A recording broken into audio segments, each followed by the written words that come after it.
The views, comments, and opinions of the following program do not necessarily reflect those of Morris Media Studios, MorrisMediaLive.com, or its affiliates. Listener discretion is advised. As a small biz pro, I saw we roll, using procurement, program, and control. As a small biz pro, I saw we grow, using procurement, program, and control. I'm a businessman, yes, I'm an entrepreneur. Oh yeah, I'm a businessman, yes, I'm an entrepreneur. Oh yeah, I'm a businessman, yes, I'm an entrepreneur. Good afternoon and welcome to the Business Zone. It is Friday, April 19th, and we are here on happy Good Friday, and we have Easter right around the corner, and we have an amazing show today. So, and we have callers coming in. We got a couple of guests coming in, and it's going to be a fun and exciting show. This is April, is Black Business Month, so everything is going to be we're going to be talking about and have been talking about for this month has been on building and creating successful businesses, creating economic development in our community. We talked about earlier in this month Nipsey Hussle and what that young man created in just a very short period of time.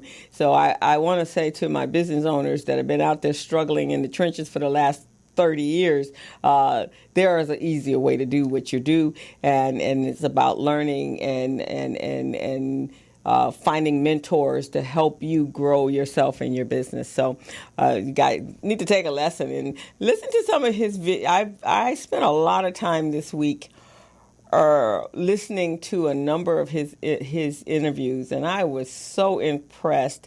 And I had to ask myself, who was this young man's mentor? And because I have a lot of mentors and have learned from some of the great ones out there, reading and listening to audiobooks, and I realized that some of the individuals that I follow, he also followed. And so there's really so much information and so much content out there, and we have the internet. So there's really no excuse for not being able to seek out what you need. If you don't know, you should feel empowered and encourage yourself to go out there and find that information. That young man did, and I know there are a number of us that are college educated that probably took a different path than he did, and he didn't use excuses. He just changed what he did and how he did it, and he did that by listening to individuals that had already gone down that journey, and then I think he just had a proclivity for business, and so I think you guys can do that as well. But here we are, Friday, on the 19th. We got so much going on. Washington is completely crazy. There's some things going on that I don't even get. The way I was raised is wrong is wrong and right is right. And we didn't make excuses about it. We didn't justify it. It wasn't allowed. And it seems that in this new America that we're living in, we justify wrong. And we seem to have lost our ethics and our morality. And I know God has a plan, and maybe this is part of the disruption in order to bring us back to normality. So I hope it comes quickly because it's a little stressful. Last night, guys, I went to the Whitney M. Young awards dinner, and I had an absolutely awesome time. The Los Angeles Urban League just put on a spectacular event. They honored a number of individuals. They honored a number of individuals that just, oh my God. One of their main honorees was Byron Allen. He had such an incredible story, how he got started and how the Urban League was important to him, because when he came to this city from Detroit, and you guys all know Byron Allen, right? He owns about 48 networks and movies, and he just recently purchased the Weather Channel. He told his story of how he did that. He also told the story of how when he came from Detroit. It was right after Martin Luther King had been killed, and his mom wanted to get away because it was just crazy. And they came to California, and they were supposed to be coming for 1 week. They brought one suitcase, and the next thing he knew that they were living here, and they had to get a job. So his mom had to get a job. So she went to the Los Angeles Urban League, and they gave her her first job. And that first job happened to be at NBC. And she didn't have a babysitter because she didn't know anyone here. And so she took him with her, and he hung around the sets. And that was the beginning of his love for the entertainment industry and making movies and comedy all came from. And since that time, and we know what happened after that. So he's a very wealthy man, but he has made a commitment to helping the community. He said even when he purchased the Weather Channel, he was thinking in his head, what would this do for my community? How would they see such an opportunity that it's possible they could do the same thing. So they were trying to obviously push him out, and he refused to be pushed out. And he put an offer on the table that they could not resist. And when he did that, they looked at him like he was crazy. But he said, I eliminated all competition at that point. And today he owns the Weather Channel. And he said he could have walked away from it, but he felt that for people that we have to see more successes, and we have to be visual with our successes, so people feel that there's something that they can hope for and they can reach for. And just he was funny. I knew about him when he was younger, didn't know much about what was going on in his world since that time, but I like what he was saying last night, and there was just so many people there that had the same message. He indicated that he spoke to Coretta Scott King, and that was when he changed how he thought about his people and his community, and it helped set him on a path to success. And so he's made a commitment to the Urban League to get involved and to make sure that that more of our people have those opportunities, and some of those opportunities that he had and that his mother had. So that was pretty awesome. This weekend we have some good opportunity. We have some great networking events going on. Dr. George Frazier's in town. He was here last night. I hear he just rocked the house at the City Club last night. And he will be today at Jamaica Bay Inn, and it starts at 5:30 this evening. And so he's going to take it up another notch. He too is economic development and creating legacy wealth, all the things that we need to be having this conversation 24/7.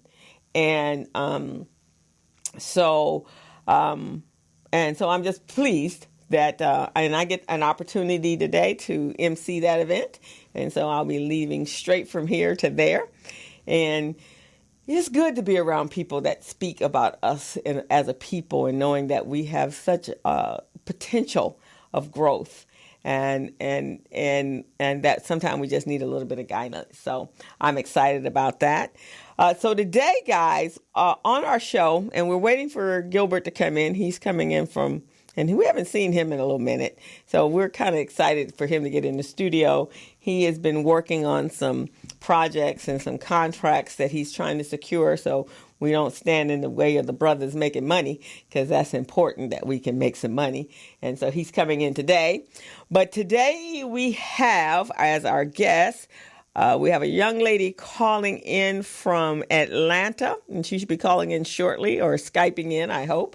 And she is dominating the security and surveillance industry in Atlanta. So we want to find out how she's doing that, and how we can be of help to her, and how just basically let everybody know that there's a young woman that's killing it in the security and surveillance industry. So you can never say what you can't do, because there's all kinds of opportunities out there for you. And then I have another young lady that's in the house, and she has a logistics company, a supply chain. So again, things that women don't normally do, but that's phenomenal. And she does a lot of work with the African diaspora, so we're going to find out about that.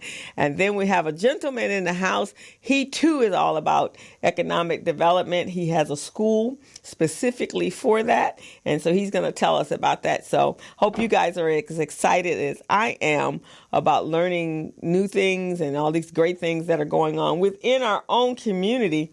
Sometimes we think that that we're just living in despair and living in lack, and there's no hope and no way to get there, and envious of other people and how they've gotten there, and we just kind of get stuck in where we are, and our status becomes, we have a status quo thing going on, which is really detrimental to our whole entire community. So we are going to see. She's here? Did anybody call? No. Okay. Well, then we'll just keep carrying on until we go on to break. Guys, so I want you to do, this is a save the date.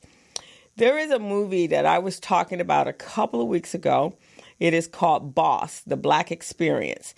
And it was, I saw it was premiered at the Pan-African Film Fest in February. Was that February? Yeah, February. It was awesome. And it talks about how we as a people, when we were emancipated from slavery, so to speak, before the ink was dried on the Emancipation Proclamation, we had started businesses. We had started to prosper. And then, of course, we know the story of Black Wall Street, but it was a Black Wall Street all across the country, not just in Oklahoma. It was all across the country. So this movie, or this documentary, is showing you exactly what we had done, and therefore what we are capable of doing. It is really an awesome documentary. So it is going to be airing on April 23rd on PBS. So whatever your PBS channel is, mine is KCOE. And I'm not quite about yours, but check your local listings for the public access or PBS. And it is 8 o'clock on April 23rd. You have to watch it. Bring your kids in. They need to see it because it was pretty phenomenal what we did. And we know about Black Wall Street, but I didn't know about Durham, South Carolina. There was just so many places. But again, what was the low point for me was every time we took 5 steps forward and someone from the outside realized what we were doing, pulling ourselves up by the bootstraps, which is what they always are telling us to do. You guys can make this happen. Everybody else can do it. Why can't you? And then we pulled ourselves up by the bootstraps and they knocked us back down. But it didn't stop us. We kept getting up and we kept doing it.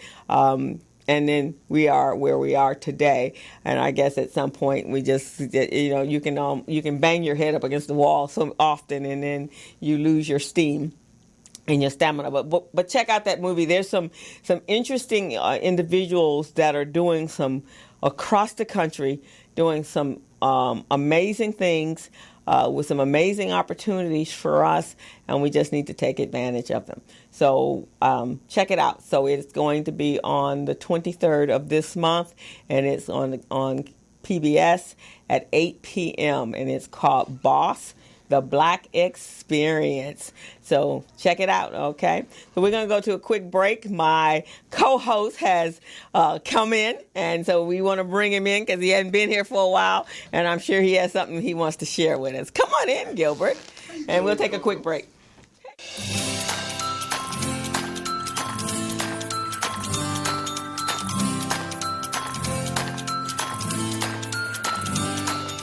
Small businesses spend more than $500 million each year combined trying to find missing or replace missing paperwork. Hey, small businesses, are you tired of losing out on business opportunities because your paperwork is not in order? And don't you hate having to register in multiple websites just to find a single procurement opportunity that may not even be worth your time? Well, worry no more. Small Biz Pro is the solution to your problems. Small Biz Pro is an all-in-one cloud-based business management, compliance, and procurement assistance software platform that keeps small businesses organized, contract-ready, bank loan-ready, with quick access to procurement opportunities, as well as market research data. Here are some of the features and benefits that you receive when you use Small Biz Pro to run your business daily. Superior record keeping at your fingertips. Back office management and compliance. Quick access to bids and procurement opportunities in government databases. It allows you to conduct easy market research and gather industry statistics. Government certification preparedness and compliance checklists. Easy HR and general operations management functionality. Bank loan readiness preparation and cash flow management. Certified payroll and labor compliance reporting. Business dictionary with defined business terms. A cloud-based business management platform that keeps small businesses organized and ready. Even nonprofits. Business documents securely stored in the cloud. Data fully encrypted and protected by triple firewall reinforcements. On-the-spot document retrieval for quick decision-making. Bank-level data security for compliance. Document expiration alerts and advanced notifications. It uses security restrictions to block out unauthorized users. And much more. Try it out today for only $5 for the first 30 days. What are you waiting for? Go to www.smallbizpro.net and register now, or your competitors will. Small Biz Pro, keeping small businesses organized, business ready, and contract ready. Subcontractors and small businesses are very good at performing their craft. But when it comes to managing their paperwork and efficiently running their business, not so much. That is why Buchanan and Associates, a multiple award-winning supplier diversity business management, technical support, coaching, and compliance firm is here to help you. Buchanan and Associates possesses core competencies in small business paperwork and government compliance, back office management and business support, business infrastructure and organizational development, light rail transportation program management, assisting small businesses in packaging and submitting their minority, woman-owned, and disadvantaged business enterprise certifications. We even match you up with contract opportunities. Buchanan and Associates has delivered more than 7,500 hours of training to subcontractors by preparing them to become business ready, contract ready, and bank loan ready with the ability to quickly access key documents in seconds. Buchanan and Associates help subcontractors accurately prepare, manage, and submit certified payroll, contract compliance, and labor compliance reports to primes so that they can get paid on time without delays. If you need to meet your disadvantaged business or small business enterprise participation goals, Buchanan and Associates can help you. If you need a qualified and experienced firm to oversee your subcontractors so that you can successfully complete your projects, Buchanan and Associates can help you. We help all businesses organize and set up their company the right way so that they can formally pursue contracts. Buchanan and Associates has assisted subcontractors and primes secure more than $90 million in contract awards. What are you waiting for? Contact Buchanan and Associates today, the small business paramedic. Go to www.thebuchanangroup.net and begin saving now.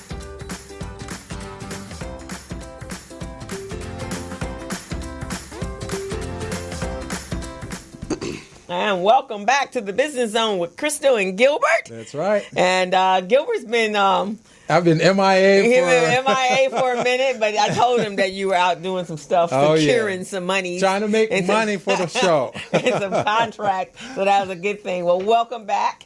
I'm glad to have you back. Thank you, my co-host. So we have a young lady here in the studio that she has been a friend of Recycling Black Dollars for a very long time. Very nice. Since the beginning. Since the very beginning. All right. And and she's had, you've been in this logistic business or shipping business for a while, right? For a while. 2010. Okay. 2010. So now, Khalifa Matt Bay, right? Khalifa Ma'at Oh, Bay. okay, sorry. Okay. Is president and COO of South Los Angeles Logistics, a 3PL company that integrates and manages all logistic services of complex supply chain. The company's mission is to facilitate the exchange of goods and services. What happened? Goods and services between the sub-Saharan Africa, Latin America, the Caribbean, and the U.S. through bilateral trade and investment. She has 35 years administrative experience in managing detailed coordination of complex operations involving people, facilities, and suppliers, and her knowledge of navigating federal, state, and local court jurisdictions while organizing the flow of documentation from origin to disposition, and it has given her the foundation and skills and expertise to lead her company into the 21st century global economy. You're very passionate about being Black. You know, that's how. Yes. What else would I want to be? Right. I was coming out of the elevator yesterday after the dinner at the Urban League. And of course, everybody had just had such a wonderful time. And one lady, we get in the elevator and we're going down. And it's all us in the elevator. And she goes, I just love being Black. Absolutely. That melanin has its magic. And we were like, yes, right on. And proud to say that we're proud to be Black. Absolutely. She said that melanin has the magic. Yeah. I love it. It's the magic. And once we understand who we are as a people and the original people, let's start with that. We're the original people on this planet. And we have to own that. Yeah. Yes, I own it. Yeah. You own it. I'm not apologizing for it. Well, you shouldn't. Ever. You shouldn't have to. So welcome to the show, first of all. Thank you for Welcome to the having me. Business Zone. The Business Zone. You have taken a journey to get here, though, right? I have. My journey has been wonderful. Okay. Getting to the Business Zone, but just the journey of being a entrepreneur in Los Angeles, because I was born and raised here. Okay. So I was born and raised Central Avenue. Oh, okay. So that's real big. That's real Black folk. Absolutely. Because that's the where real we Black started. people. I'm an East Side girl. So Okay. as you know, entrepreneurship is a journey, right? Yes, it is. And every journey has a story. So let's hear your story. How you got started, why you chose this field, and how is it working out for you? I got started. I was a legal secretary for 35 years. And I decided when I turned 50, I could no longer do that. I grew up on Perry Mason. And I always used to watch Della Street. Okay. Della went to the courtroom. Della went to lunch. Della was at the dinner. Della did everything. Yeah, Della was there. So I'm like, oh, I can do that. Yeah. And that started my journey to being a legal secretary. So I spent 35 years in the field. And then my time was up. And on my 50th birthday, I handed in my notice. I hear that. I'm done. Yeah. And because of my experience, facilitating court and learning jurisdictions, I was able to work in different practice groups. And I had the opportunity to work for an attorney that was in international trade. And in fact, he was an attorney that was working on NAFTA, the North American Free Trade Agreement. I'm so, intimately familiar with that. So that was the beginning. And also, 35 years ago, FedEx was just starting. UPS, DHL was just starting. So it was just a matter of filling out the form. And you sent documents or freight from point A to point B. So as I was coming out of corporate, I said, what can I do that's going to utilize the 35 years experience? How was I going to make it people-friendly? Because corporate, you're restricted. And it was time for me to walk away because I wasn't going to be restricted anymore. And it had to be people-friendly, and then it had to be international. It had to be global. Because I saw, as a secretary, I was reading Time. I was reading Wall Street Journal on a daily basis. And I said, okay, And then I started, my people over there, what do they need? So I opened up a boxes, packing, and shipping store on Central Avenue. When was that? What year? 2010. And I wanted to be home. I wanted to be on Central Avenue, so had a spot. And I started shipping, small packages. And I was going Bulgaria, people were coming in. How was that, though? How was that experience? Because you are entering into a field that is dominated by the other culture, and you're a little fish in that big pond. So how did that work for you starting out and start doing that project? I wasn't concerned about other people. I know. It was my journey. Were there blocks or barriers or anything actually, that you experienced? No, not for me. It was just finding out the information. Because when you're doing boxes, okay, where do you get the boxes from? Yeah. Okay, FedEx. Am I going to do FedEx? Am I going to do DHL? They give you training. Yeah. On how I already had the training because I knew how to fill out the form, but it was automated at this point. Right. And found a vendor that had the boxes. Found a vendor that had the FedEx, that had the equipment. As long as you pay them, they don't really care.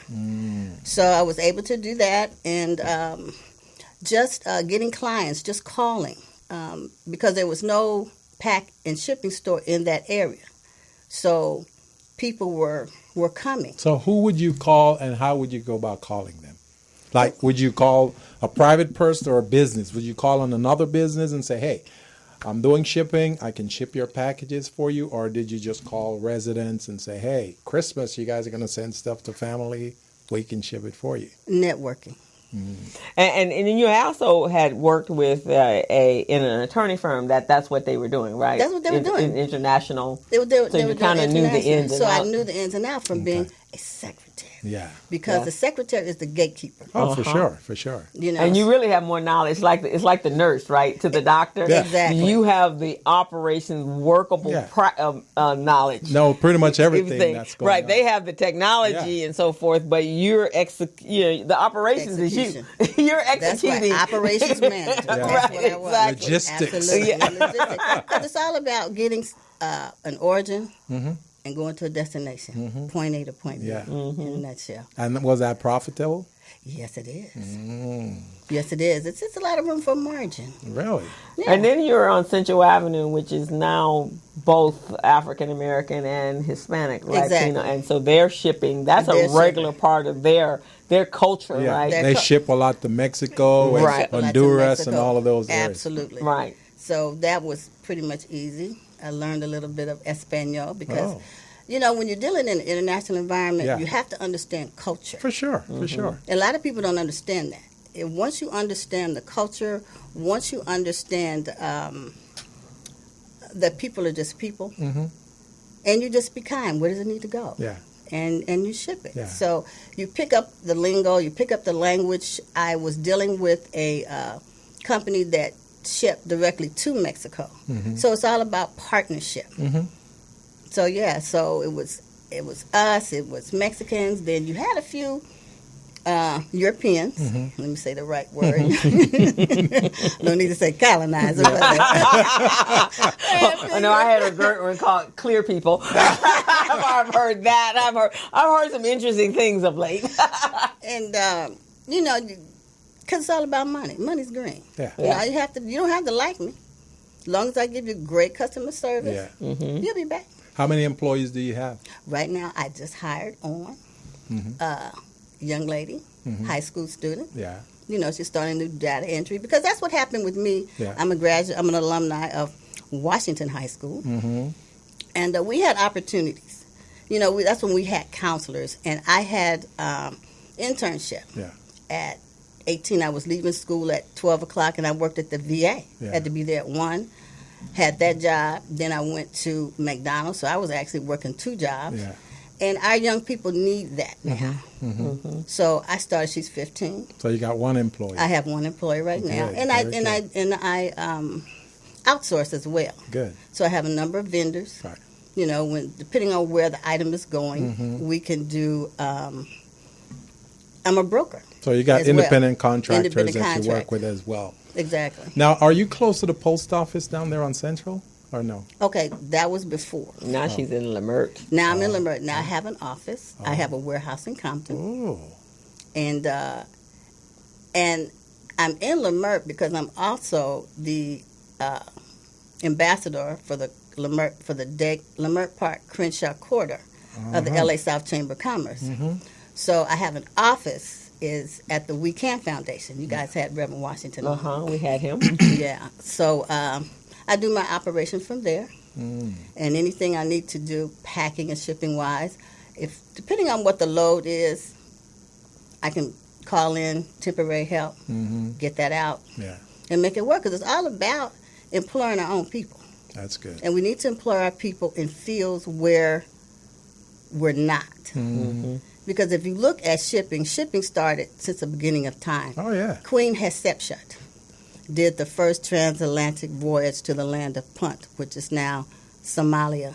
And you're familiar with the Marcus Garvey Garvey, absolutely. Transportation. Absolutely. Because that's exactly what he was about. He didn't want to work for the man. He said, I'm going to set up shipping for our people because no one was doing it. Absolutely. And he was one of the first, how should we say this? I don't want to say millionaire, billionaire, but he was responsible for the growth and economic development of black people. Absolutely. Yeah. The book On Her Own Ground with Madam C.J. Walker. Yeah. Her great-granddaughter, Alila Bundles, wrote her book. Yeah. And because her products went around the world. Yeah. And in that book, it tells you the history. Mm-hmm. It chronologically tells you what happened, and it talks about her interaction with Marcus Garvey. Yeah. That's how her products got around the world. I have to read that. It's called what? On Her Own Ground. Oh, okay. That's wonderful. Do you remember, since you've been with Recycling Black Dollars since the early, Mr. Roby? Mr. Roby, absolutely. So, Mr. Roby was one of the first. Him and Frank Dinkins were one of the first members of Recycling Black Dollars, and sponsors for Muhammad Nazardine. Mr. Roby had a logistical business. Yes, he did, and he used what do you call that ticker take? Before faxes, before any phones, he had a ticker tape machine like they use for the stock market. And he would reach out and he'd tap who needed what. Mm-hmm. So he'd find Russia needed toilet paper. Yeah. So he'd go and find the supplier that had that. And then he didn't have any product. Mm-hmm. He did it all by ticker tape. Right. So that was really the very first person that I ever heard. I mean, he became wealthy. Absolutely. You can become wealthy. You become a trade agent. Yeah. That's what he was. That's what it was. He was a trade agent. And see, that's the first e-commerce. Yeah. These people, they behind the times. Yeah. If you look at the history, we've already done it. So, in fact, as a member of the LA South Chamber, we have a Young Entrepreneurs Program that we are starting, and you can go online and register, and for the program, and that's you don't need a high school diploma. You don't need college, you don't need a diploma. You can just do that and work that. You can do that part-time while you're going to college. So you're teaching them how the logistics, the supply chain, and then just being able to provide a service, provide a product. Like you said, if you need toilet paper, how much toilet paper do you need? Mm-hmm. You know, I was able to connect with the Ledge Group in Uganda because I now import, fulfill, and distribute Ugandan coffee. Oh, wow. Absolutely. I was on Facebook, and I was seeing a group of us from the United States that decided, I'm going home. Mm-hmm. And they bamboo, hemp, they're more agriculture. Mm-hmm. You know, we need to learn to feed ourselves, and that's what Peter Brown, the CEO, always talks about. We need to be able to food, clothing, and shelter. Mm-hmm. And they would go into Uganda or go into a country, because they're in several countries, Zambia, Senegal, Kenya. Mm-hmm. And the farmers in Uganda were not getting a fair price for their coffee.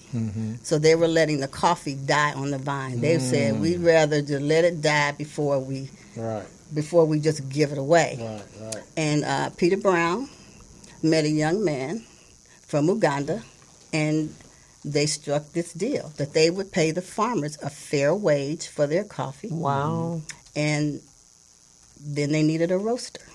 Okay. Then they needed to get it off the continent. So when they got to that point, following them, I'm like, shit. So you were trolling? Waiting for the opening? Absolutely, waiting for the opening. I said, shit, man, what do we need to do to get it here? Wow. And we worked it out, and August of last year, Ugandan coffee, whole beans, raw, touched down at LAX. I took it to my warehouse. Wow. Located a roaster. And now we're shipping everything out. It's great. Fantastic. Absolutely. So that's your amazing. sub-Saharan. There was I had someone on the show last week. Her name is Queen Vida, and she's from Ghana. Okay. And so she's a celebrity vegan chef, and she also does I think she connects people. So she was saying, so we'll have to introduce you, that Ghana has they need us to ship products and services to them, and then they have things that they need to come, to be able to ship out. So she says they're very open, and in fact, their president of the country recognizes that there was some input from Ghana during the slave trade. So he has offered, put on the table for those that are impacted by slavery and actually were part of the slave trade. They are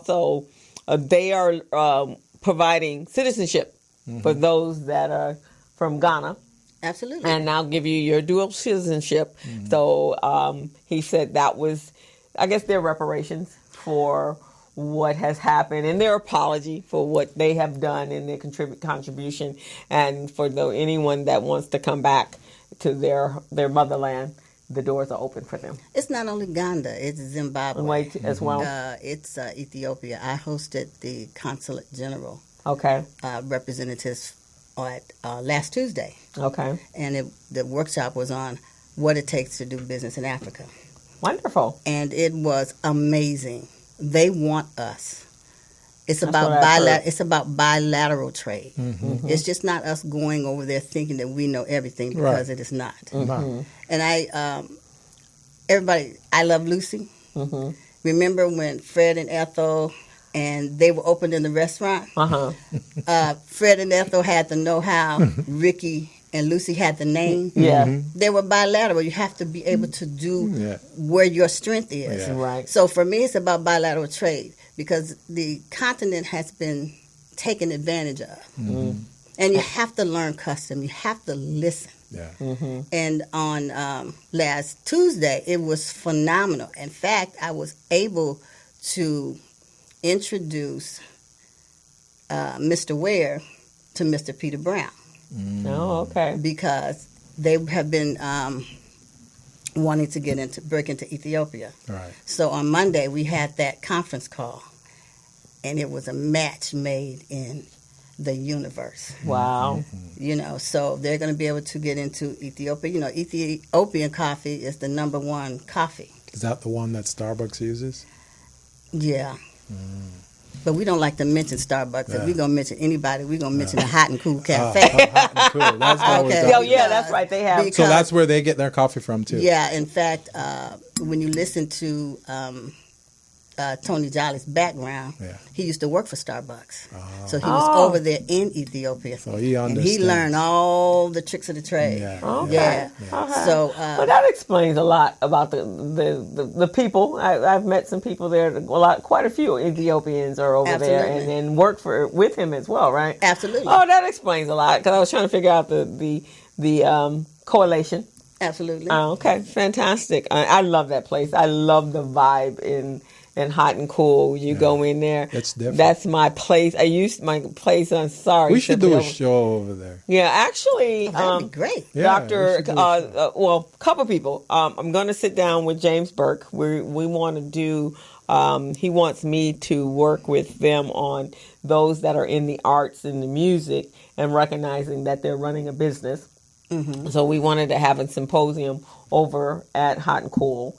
In addition to the art, there's a lot, it's an artist community. So understanding that is great from the creative side, but then there's a business side, and you need to be able to make money from your passions. And a lot of them, they're operating from the creative side of the brain and not, and so therefore they don't quite reach the pinnacles in business or in success that they need, far as monetary. That is very true. Everything can be monetized. Yes. And if you look, Crenshaw, it's always been an international area. Mm-hmm. You look on this side of Crenshaw, it's all Africa. A lot of African businesses over here. Mm-hmm. A lot of businesses from Haiti that's here. Mm-hmm. So I look at this area as an international area, and we need to start embracing one another. It is. Mm-hmm. Since it's going to be Destination Crenshaw, we have to capitalize on our own culture. You talk about culture vultures. We need to monetize when they're coming over here and sit in the Hot and Cool and get this feeling. Mm-hmm. Right, exactly. So Gilbert and I, we had Al Washington on the show. Oh yeah, that's my friend. That's my buddy. In fact, I'm the director of logistics for Africa USA. So we've had him on the show a couple of times, and we've spoken of his. I think there's 30 delegates that he operates with. Right. And this is something we've been talking about he's been talking about and doing his conference. And one of the things, remember we talked about the Caribbean diaspora.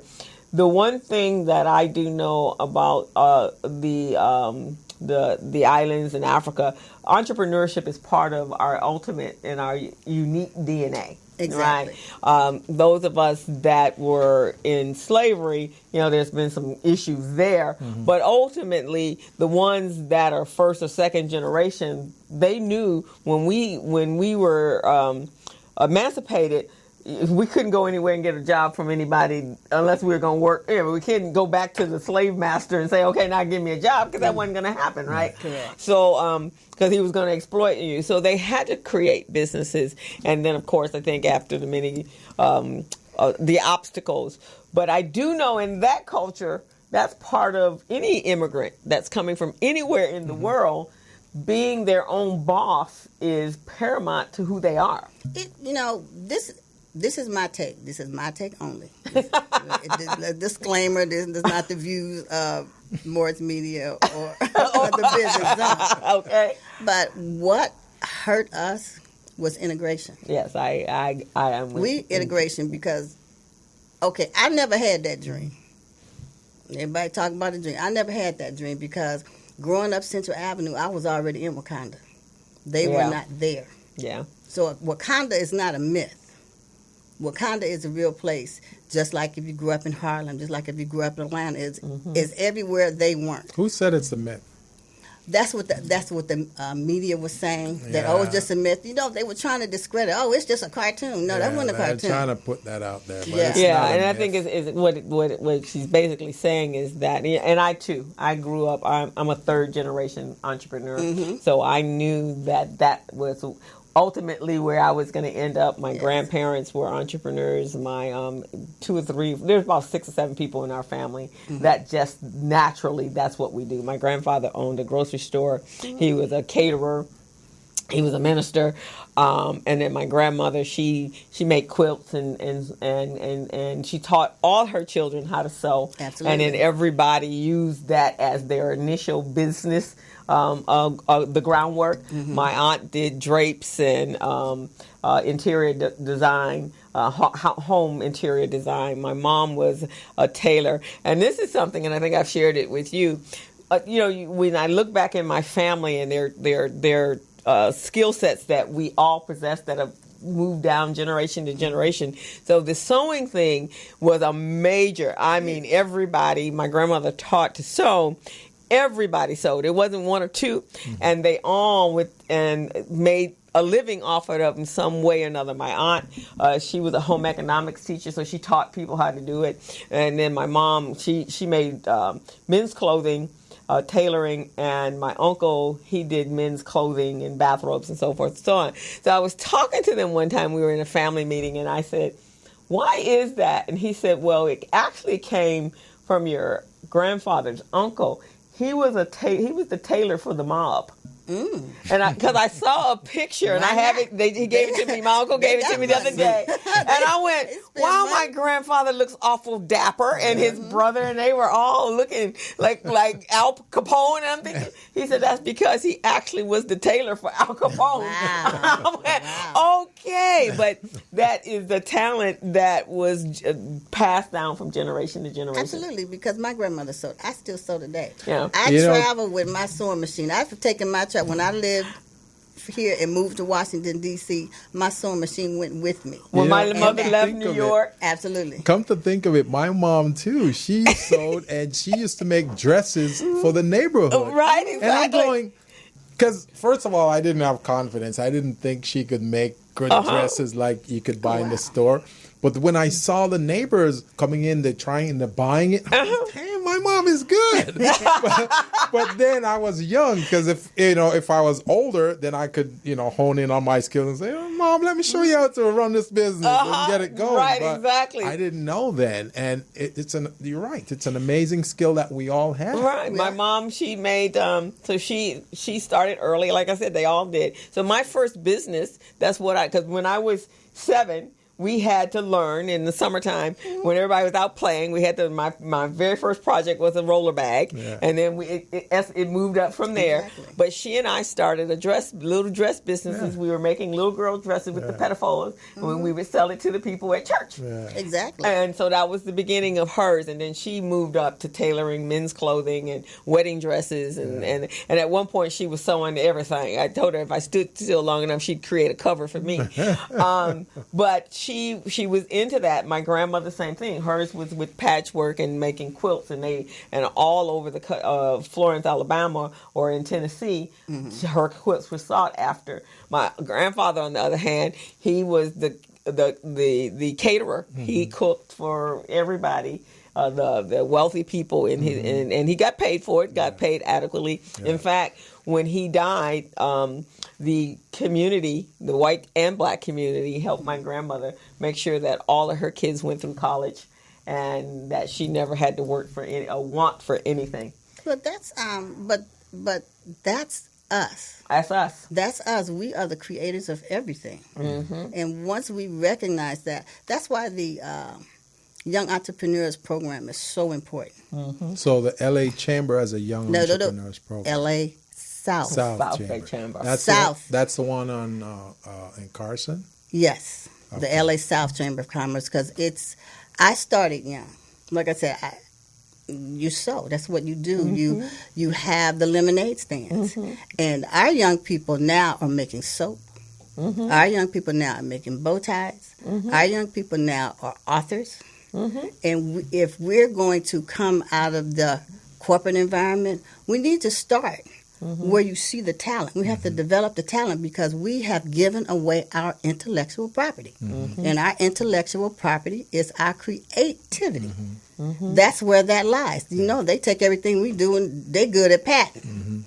And I try to caution parents that send their children off to Harvard on a free ride.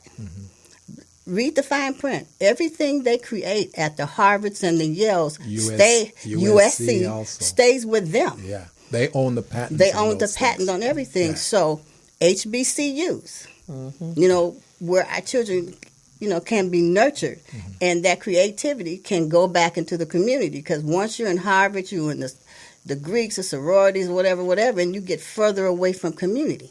That's what I like about our brother Nipsey Hussle. So how many kids do you have in that Young Entrepreneurs Program? Well, it's just beginning. Okay. And you can go online, and you can register at lasouthchamber.com.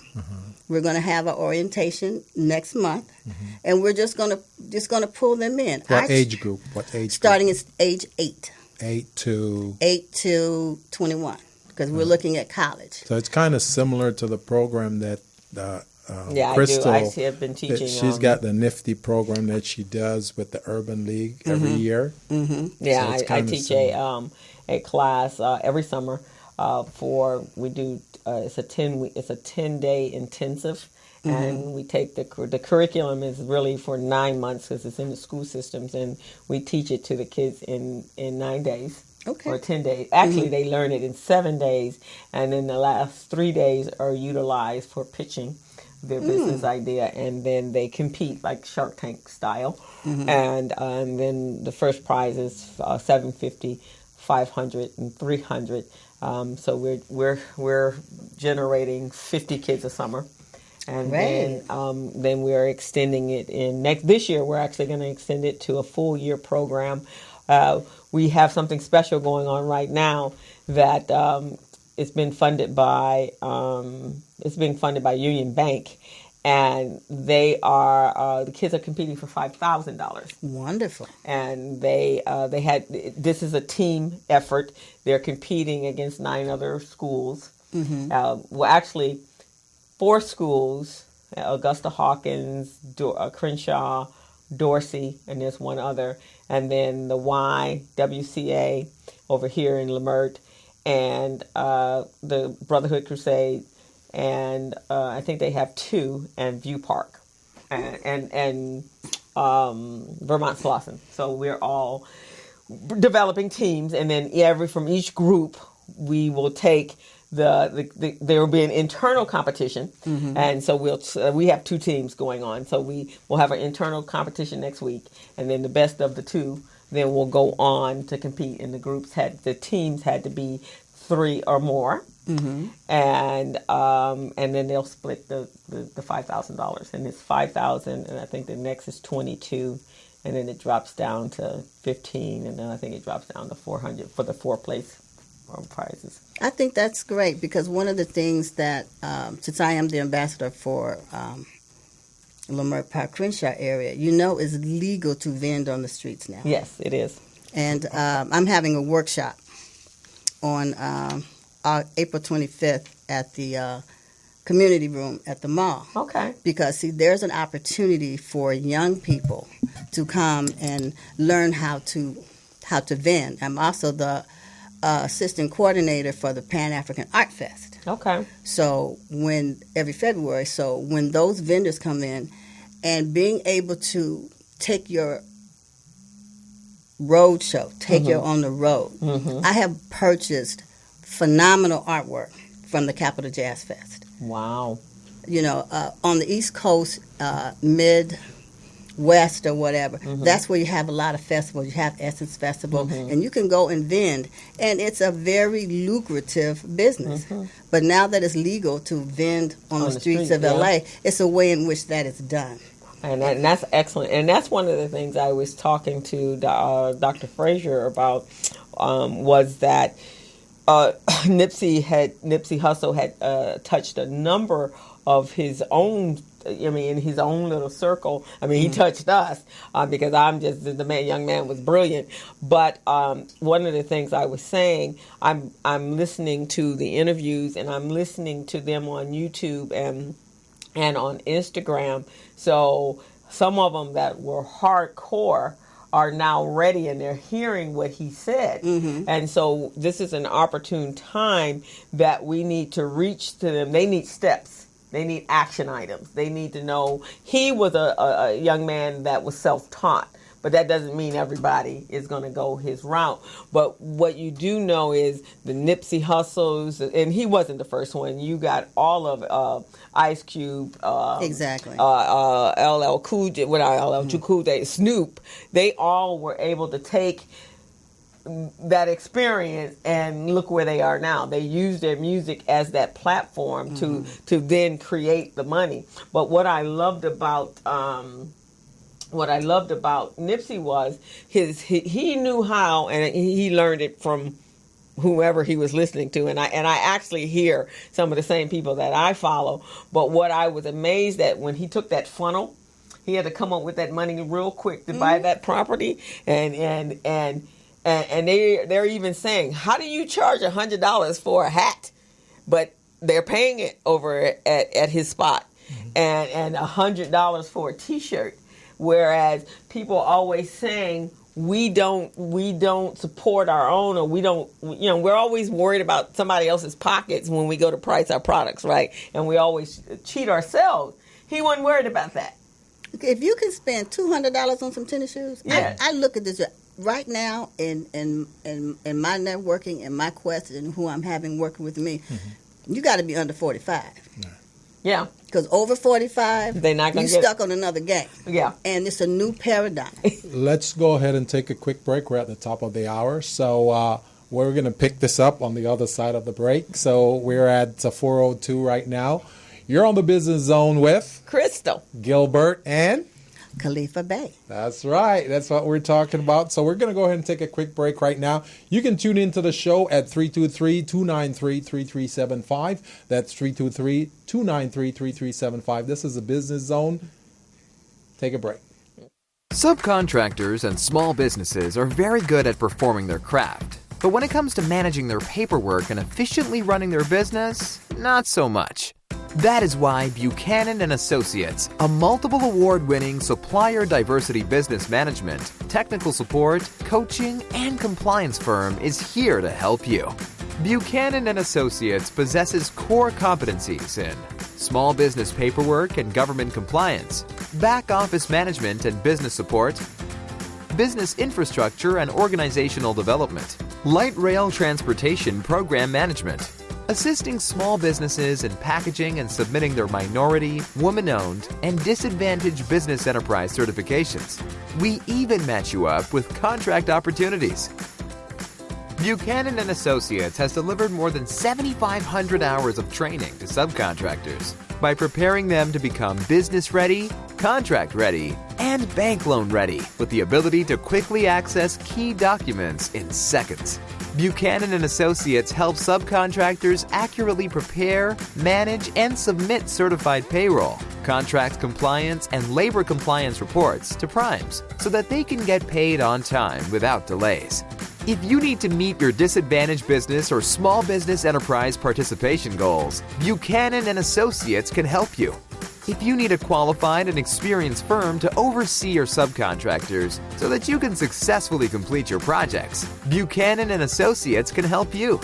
We help all businesses organize and set up their company the right way so that they can formally pursue contracts. Buchanan & Associates has assisted subcontractors and primes secure more than $90 million in contract awards. What are you waiting for? Contact Buchanan & Associates today, the small business paramedic. Go to www.thebuchanangroup.net and begin saving now.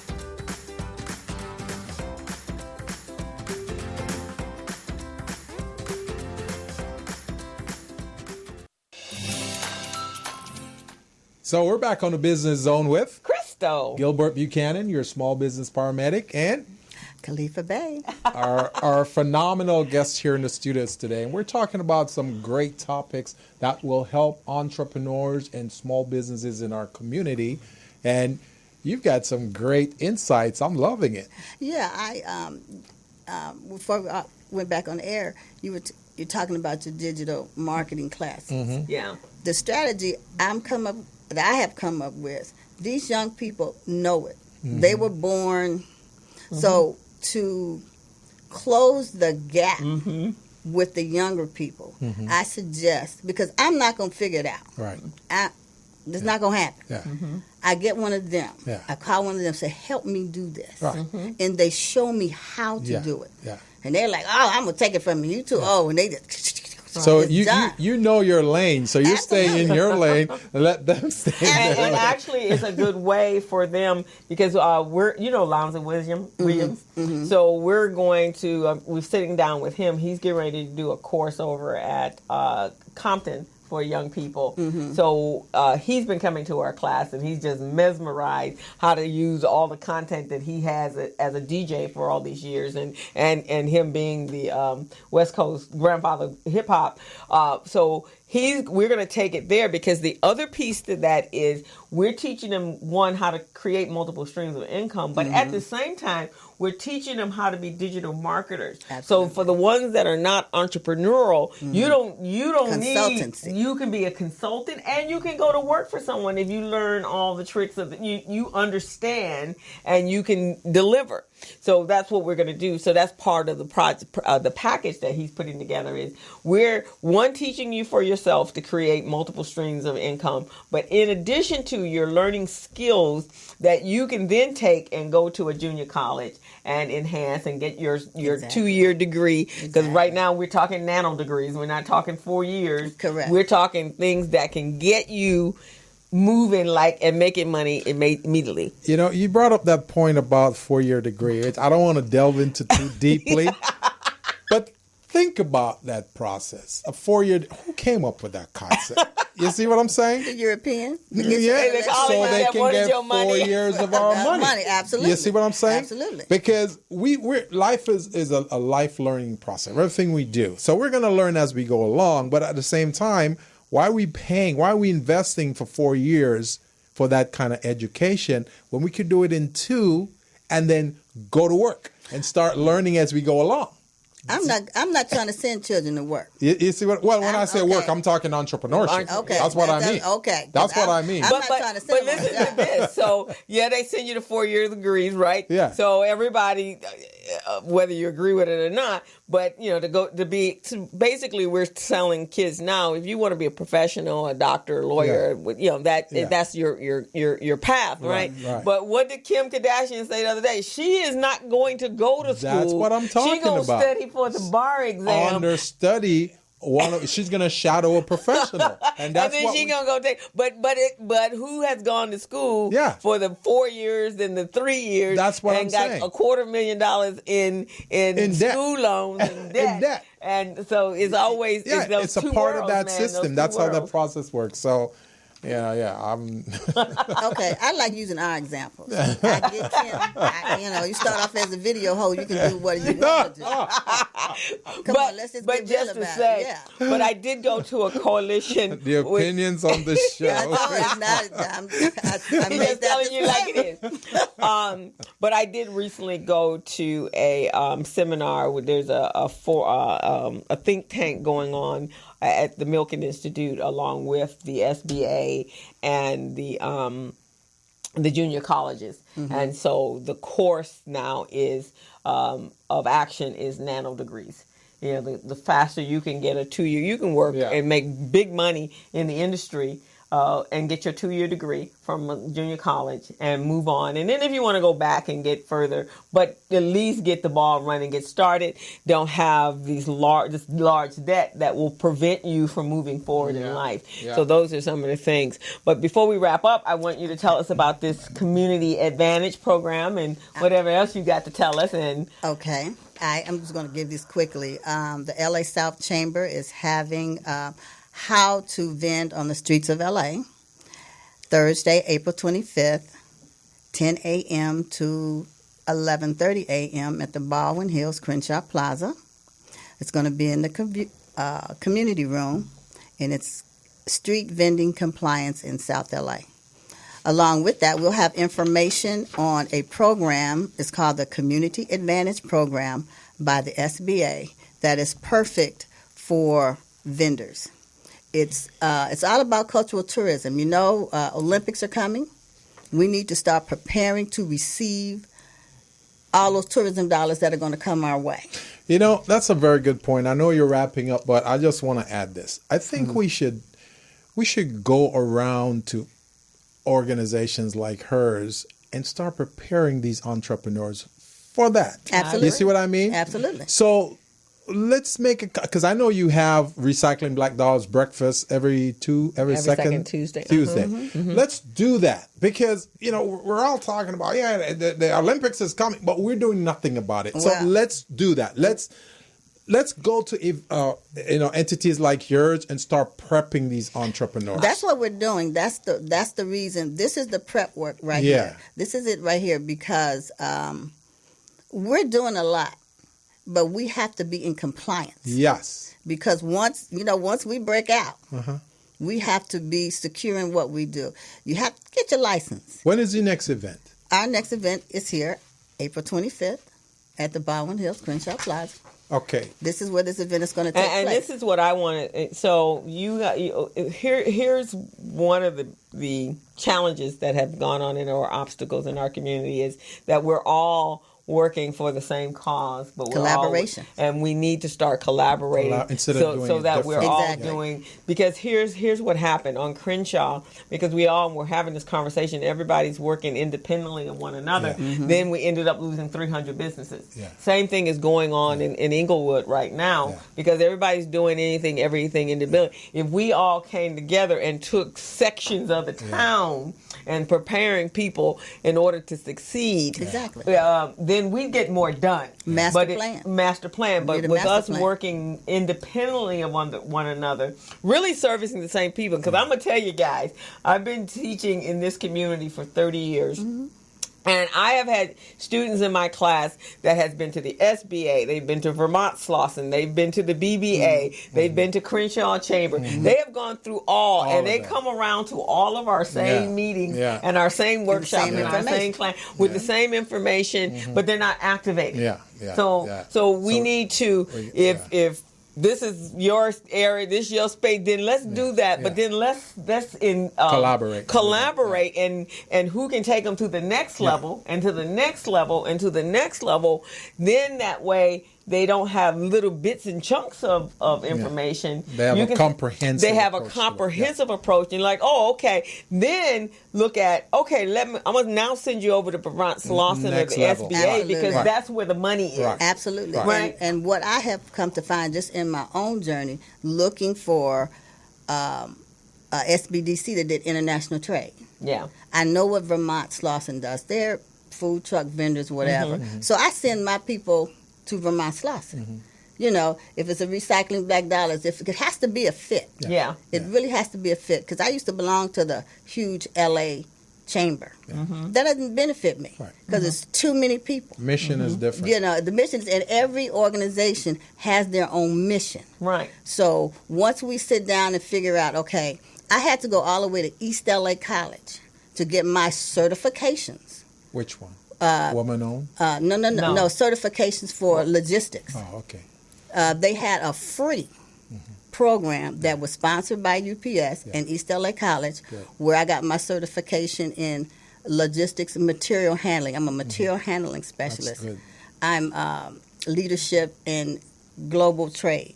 So you have to find where your area of interest is. And it may not be here. It may be, and it was a free program. I was like, come on, you guys, come out there, I'm the only one sitting in the class. On that April 25th event, do you have space on it for another presenter?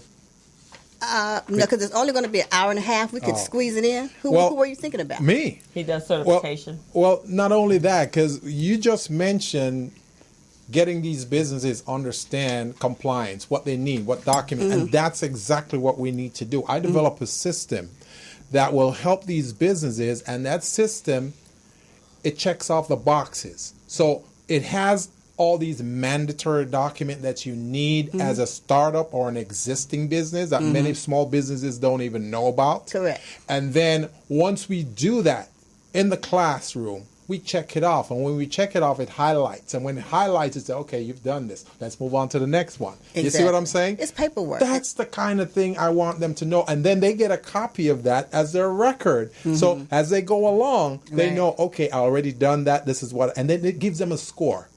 So it gives them a score, and that score tell them that, okay, this is what you need to comply. This is where you are. Exactly. So as they check off each one, it's bringing up their score. That's the kind of thing I'm talking about. So absolutely, I would love for us to set up a workshop, and I want to do one at Recycling Black Dollars also, because we got to get these businesses. And like you say, the Olympics are coming. We got to get them ready for and each one is like RBD's is we're more matching the people up with whom if you're looking for a business to do business with. Yeah. That's what B2B. RBD is Yeah. about. That is our whole purpose. Exactly. We're a marketing research, a company that brings matching you. We match you. If you're looking for this, Yeah. you're looking for this person, we can bring you together. Yeah. And then the piece that I offer is I'm the only QuickBooks specialist in the city, Right. in this area. And we need Great. to let more people know about Right, that. and so if you don't have your finances together, then you might as well just close your doors up. Yeah, but I think the hindrance to that is people, like I said,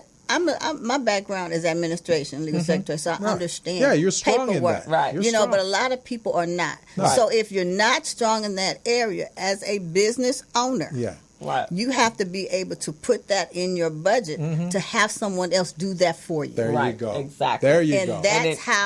that's how you fill in that gap. Yeah, exactly. So we're gonna wrap up. It's been wonderful. I We're know, definitely I gonna have love you it. come back, and then Absolutely. let's see how we again can collaborate on a bigger scale, so that we can move our people through stations until Exactly. they finally have gotten their graduation papers.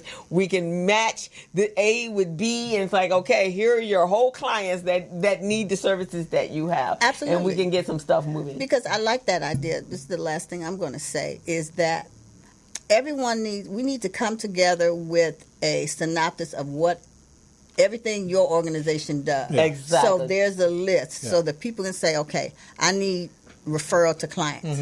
I know to send them Right, to exactly. And then IBD. you move them And over. a food truck vendor. I know that's Vermont, Slosson's Yeah. area. Let's send them over that way. Right. So yeah, let's And then they make that need happen. loans and so forth. Exactly. You go over there, you go to the SBA, which they all work together. Exactly. And so they're working Exactly. together. We're the Exactly. ones that not working together and not prepping these individuals so that they're ready when they get to him. We get to either one of those. So that starts today. We're not going to ever have this conversation. we anymore. never gonna have this We're conversation. never. Do I'm you not want going to tell them real quickly your number, how to get a hold of you? Okay, South Los Angeles Logistics,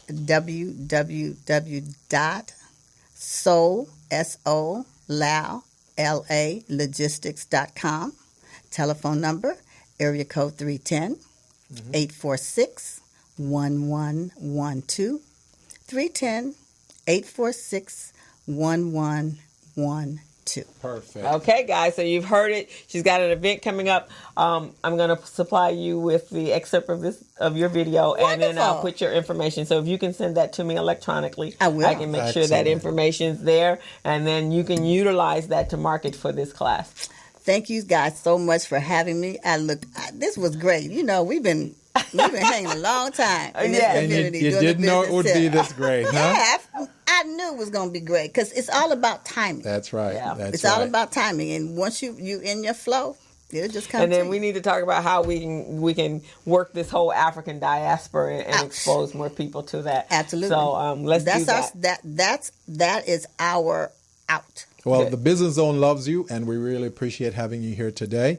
And this is the beginning of our journey together. Yes. And all the things that you've talked about on here will be realized. And believe me, Crystal and I, we're going to be following up with you. And I'm very passionate about small business. Very, very passionate. And Crystal is too. And what you just said, I'm writing it down because I know I'm going to follow up. Great.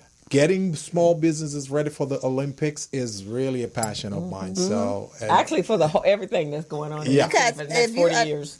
They got to come through here. Yeah. They got to come through South LA to get to the airport. They got to come through South LA to go downtown. Yeah. Exactly. So we're going to take a quick break, and we're Yes. going to bring up our next phenomenal because Yes. he got some stuff going on in yes. the same area. Yes. And we're going to see how we're going to close that silo on his side, and we're going to be powerful. That's what we're Okay. going to do. Absolutely. So thank you very much. And Thank so you. we'll be right back, guys. This is Crystal from the Business Zone. And Gilbert Buchanan, your And- small business paramedic. And Khalifa Bay, South LA Logistics. That's All what I'm righty. talking. So Take we'll a break. see you in a second.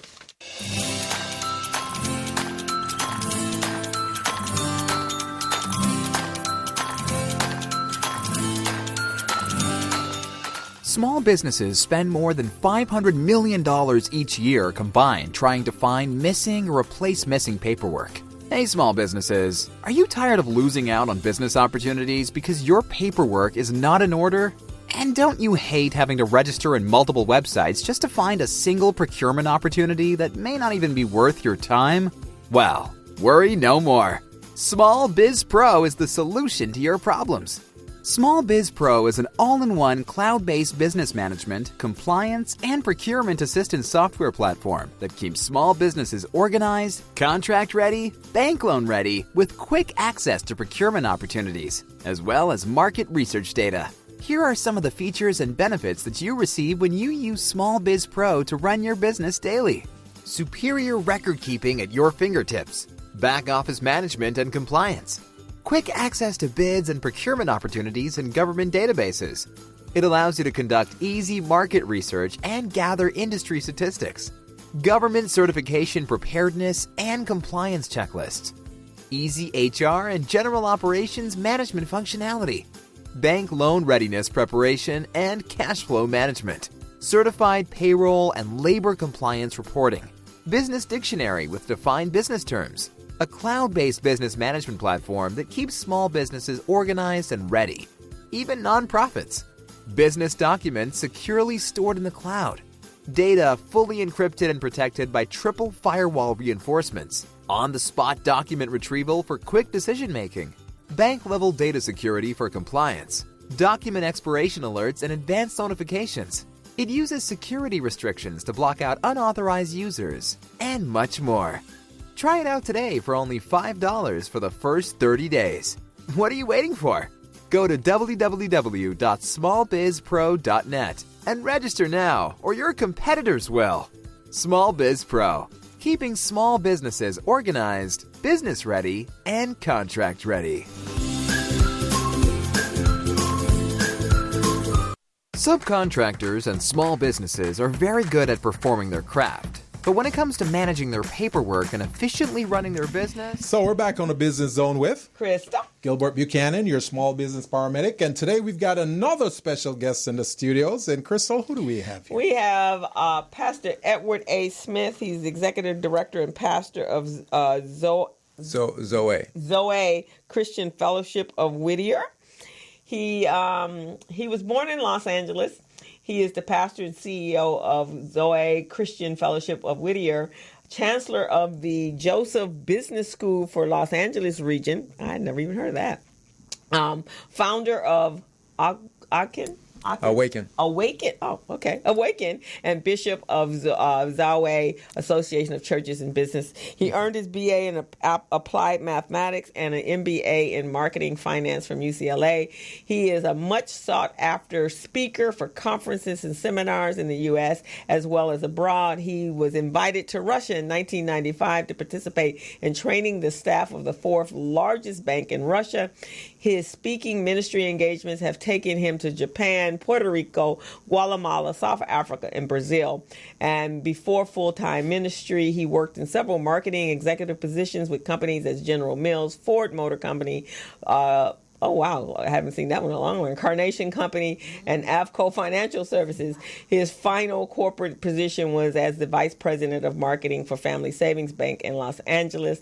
He is the founder of Zoe School of Economic Development, an entrepreneur course for those seeking to be successful in business, which was featured on Warner Brothers Making It, a program devoted to highlighting the accomplishments of minority entrepreneurs. He led the first South African government-sponsored trip of Black entrepreneurs to South Africa and was spotlighted by CNN Headline News for his ministry involvement there. In 2009, he partnered with Pastor Bill Winston of Living Word Christian Center of Illinois to extend the Joseph Business School to the Los Angeles area.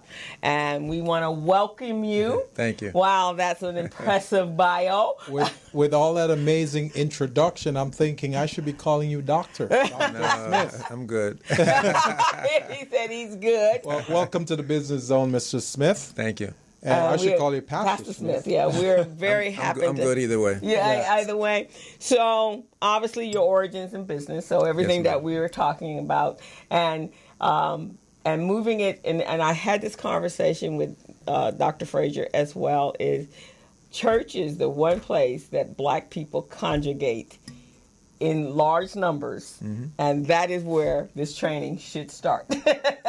Yeah, it should be part of it. It should be part of it. And I know I got my entrepreneur training at First AME Church, and they had a program, and Dr. Murray, Cecil Murray, he was all about that. Murray, he was all during the time when I was a teenager, and so I'm happy to hear that. Okay. Because that's been some issues. I just see it. I just see us there, and we're not coming out with applicable skill sets that can help change our. And right now, our economic fiber has to change, because we gonna perish if we don't. So, welcome to the show, and tell us about your programs and where this passion lies and how we can make some changes. Well, I used to work down the street at Family Savings Bank as vice president, and I always had a passion for teaching and helping people, and even in business. So it was natural for me, and so I had employees, people in the community coming to my office, and then I said, y'all need to come to my house because y'all messing with my job. And then we moved out of my house and into a facility at a hotel. Okay. And then I was called to pastor a church. And so we started the Zoe School of Economic Development. And then I became acquainted with Pastor Bill Winston out of Chicago, which has started the Joseph Business School, and we decided to work together. And so I have a franchise of the Joseph Business School. I've been doing it since 1989, So 98. Whose idea was it to start that program, and how did it come about? Well, the Joseph Business School itself was started by Pastor Bill Winston in Chicago, and he's an entrepreneur person as well, businessman at IBM, and wanted to help his people. Mm-hmm. Myself, I started a similar one, and we just decided to come together rather than be separate. We talk about collaboration. Mm-hmm. That's really how life needs to operate. Mm-hmm. And so it was easy for me. And so he had an established program. Mine, I developed on my own, is working well.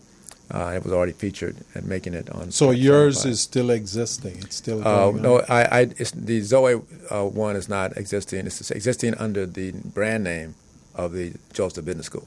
Okay. We so you guys brought your two together and then created. And so what's the time? How do you get into the school, and what is the curriculum? People have to apply. We just finished a mentor-mentee program with the Shark Tank a competition, and it was powerful. We've been doing this since 1998.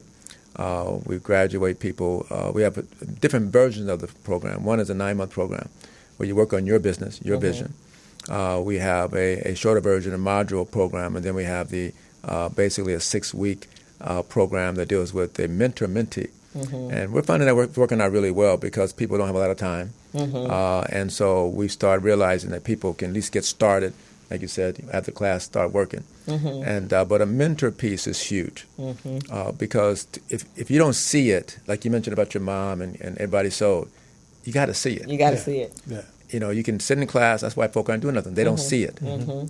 So having mentors, we assign mentors to them. We get people that are successful in business, and in particular in the area where they want to thrive in and work in. And so that's what we do.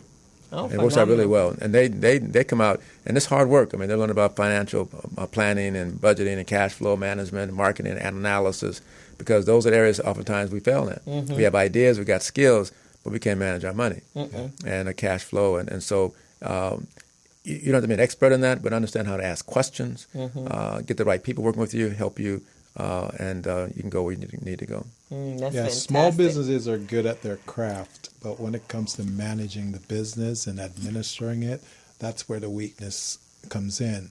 So I'm just wondering, after they go through your program, what's the next step? What do they do next? I know you said you match them up sometimes in Shark Tank, but what's next? Well, they start their business. Most people that come to our program don't have a business. Okay. We do get people over the years that have had their own business, but we're finding people that just want to get started and they're learning the basics. Okay. But people that have a business and they work on a more established business and take it to a whole other level. Okay. But it's all about getting started. Okay. And that's what they do. They start businesses, and we've had some good success stories. Okay. One woman, my wife and I were visiting with her recently, and she started a multi-million-dollar trucking company just with one van. Mm-hmm. So it was a van company. She's picking up kids, latchkey. Wow. Started out there, and then she started getting a contract with the local school district and taking kids to the football games and stuff. And how does one become a mentor in your program? Well, typically they can ask, but typically, because of our network, we go with the people that we know, and we ask them to be consider being mentors.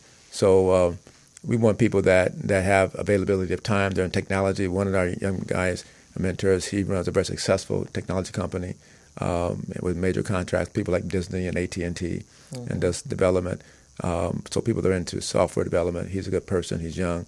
His story is that, he sat home and mom said, get a job, and he sees, boy, when you going to go out and get you a job? He pulled out a drawer, some checks he had in cash, about $200,000. Wow. Mama got a job already. Shut her up. Wow. That's amazing. Yeah, because jobs are not traditional anymore. Yeah, he was doing it at his desk, in his bedroom. He didn't understand. So it's opportunities like that, restaurant business. We have technology companies, like I mentioned earlier, others that deal with real estate and even international trade. Now, is there a storefront for your business, this program that you're talking about? Yeah, our storefront really is our church. It's at the church? At the church, because we have almost 5 acres of property in campus there. And where is it located? It's in Whittier. Whittier, yeah. A few black folk in Whittier. Yeah, there are some. The more I'm hearing about this, the more I want to get involved. Yeah, we need to talk then. That's nice. Definitely. In fact, when you and I spoke on the phone, and I was when Don introduced us, and I was telling you that Gilbert, my partner, he specializes in the minority certification for diversity supply goods and so forth, and so he has a program where he teaches them how and what they need to do in order to become certified. He gets them certified, and then they can do business with corporations through the supplier diversity. He has a network. He's worked with Metro. That's good. And he has a product called Small Biz Pro. And this is what he was mentioning, Khalifa, is that it tracks them. One, lets them know where they are. And then, when it comes time to knowing what documents, in business, you need to be able to produce your P&Ls, and you need to be able to produce your licenses and your insurances. So this kind of houses all that, and it lets them know when things are, when their licenses are expiring and they need to renew, and it has a research development piece to it, and procurement. So if they want to go out for a contract, all the contracting sources is in one place. That's good. You got LAX, you have the county, you got the city, you name it. Metro, they're all there. USC, all there. Well, let's talk, because we do seminars and workshops and short classes too, so I'm open to it. Oh, yeah. Yeah, because I think that's, for those that they have those type of businesses that can contract, and we're not represented in those areas. No. Usually, well, part of it is we're underrepresented, but what I'm realizing, black folk are doing stuff most black folk don't even know. Yeah, they're under the radar. They're just doing their thing, and so it's learning how to collaborate. It's following your passion and finding the movers and shakers, and then the people that you can work with. But there are people in the South and the East Coast. I mean, I work with people who tend to be collaborators. They're connectors. And so because of that, I'm meeting people all the time and finding out what people are doing. I said, I didn't even heard of you. Yeah, and you're doing all this stuff. So I think as people begin to be more open and less fearful, they'll find a connection for what they need. And that's what I was kind of talking about for far as us creating a resource. So everybody knows what's going on and how to reach and find those individuals. How to find those individuals and be able to get there, right, and know what the criteria are, because we all operate in silos right now. One of the things I find with people, which we do in our coaching training, is to help people get a clarity of vision. Because once you're clear about what you do and who you are, others can be more clearly about how to partner with you. And so sometimes we say our name of our company and I do X, Y, and Z, but what is your vision? And where you're going and what is your approach what to is doing your it? mission also? But the vision describes, it's kind of like if they wrote an article about you 8 years from now, what would they say in detail? Right, exactly. Yeah, because you really want to know that. I mean, that's even with Nipsey. I mean, I knew what he was doing in the community because I'm part of the community and the advocates of what's going on. And, encounter on the ground. But there were some things that I was even surprised about. One of the things that people have been talking about was, had he provided for his family, and then to find out the young man had over a $200 million estate, and he had provided for his family. That's good example. And so that's, look at James Brown. He died in state, right? He died, and so these are grown people. People that have been doing business and, over the age of 50 that have died. Look at Prince, all of them. Yeah. And they have the money to have that representation, but somebody wasn't doing that. And here this young man who had some interesting beginnings, but knew that he had to create and prepare. And I would imagine if he did that whatever he was doing, he's made a way to continue it on, even in his transition, because I can't imagine him doing what he's done, to be so passionate and then to do all that. And so he's made some other ways. We will know in time. Yeah. But those are some of the things that doesn't happen in our community, is that we prepare the legacy for the after. I know people have issues with the church and stuff, but the reality is God is about family. Yeah. And so if we're not committed to family, committed to marriage, long-term, one woman, one man, we don't have the legacy, the pass it on. It takes generations to build wealth. It takes generations. And so if we're so quick to leave because you got a problem and do it alone, then our kids are seeing that, and they're out there doing stuff alone, and we keep talking about collaboration, but we got to model that. Yeah. We got to model it. And so helping people but Nipsey, he probably saw somebody, or somebody kind of showed him, or he saw it, that I need to take care of my family and do it well. And it's not just about me. I've heard black men talk about, well, I don't need no money with my wife and be with another man in the bed with my wife. All that kind of crazy stuff. But they don't understand legacy. Right. And how that rewards you. God rewards you for thinking about legacy.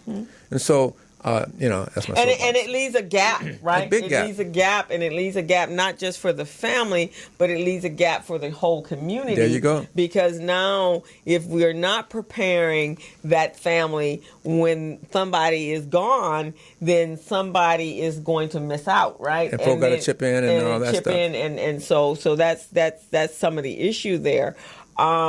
Before I get to your book, yes, sir. I just wanted to say real quickly that I think his grandmother is the one who molded him in that area, and whatever she learned back in the homeland. Well, actually, it's the father that's from the homeland. Oh, so it's the father, and there was something that I saw during the service, and I watched the entire service. That there was a point, I think, when the mom had the dad come back in and take his sons to Ethiopia, and I think that was the beginning. Because if you look at the video, that they were showing, you could see he was kind of rebellious. That why am I having to go do this? Yeah. But I think it was his mom's way of getting him out of the murk of stuff and get him to see a different world. Right. So now, go to a third world country and come back to this country and see what you appreciate about this country. And that's usually a good way for people to get different perspective. You remove them from their current environment and you put them in another, then they get to compare and contrast. And I think that's when the change took place, because he saw, and then in those countries, they are working as entrepreneurs. Like I said, like we just said, in other countries, being an entrepreneur is the fiber of how the country. Because they don't have the social society that supports them. Right, exactly. So education is not available, so you got to figure it out on your own. And so when you look at the Hispanic population, when they come over here, what are they doing? They're doing street vending. They're selling on the freeways. They're all of that sort of stuff, and cash adds up when you're a non-brick and mortar, right? That's right.